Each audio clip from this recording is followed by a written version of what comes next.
నమస్తే people, welcome to our channel sprinkle kitchen. ఇవాల్టి మన రెసిపీ సేమియా కేసరి.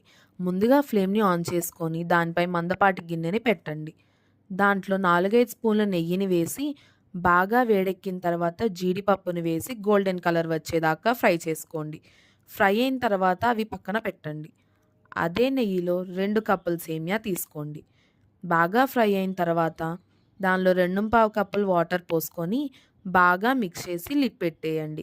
ముందే చెప్తున్నా, ఈ ప్రాసెస్ మొత్తం సిమ్లోనే జరగాలి. ఒక 5 నిమిషాల తర్వాత లిడ్ తీసేసి బాగా మిక్స్ చేయండి.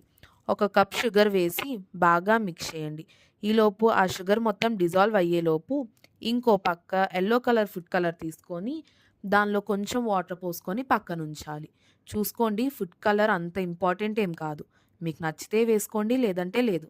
తర్వాత షుగర్ మొత్తం డిజాల్వ్ అయిన తర్వాత ఫుడ్ కలర్ వాటర్ని అందులో పోసుకొని బాగా కలిపి ముందుగా మనం ఫ్రై చేసి పక్కన పెట్టుకున్న డ్రై ఫ్రూట్స్ని అందులో వేసి కలపండి. లాస్ట్లో ఒక 2-3 స్పూన్లు గీ వేసి బాగా మిక్స్ చేసుకొని గిన్నె నుంచి కేసర్ సపరేట్ అవుతుంది అనిపించినప్పుడు ఫ్లేమ్ ఆఫ్ చేసుకోండి. మళ్ళీ ఇంకోసారి చెప్తున్నా, ఈ ప్రాసెస్ మొత్తం లో ఫ్లేమ్లోనే చేసుకోవాలి.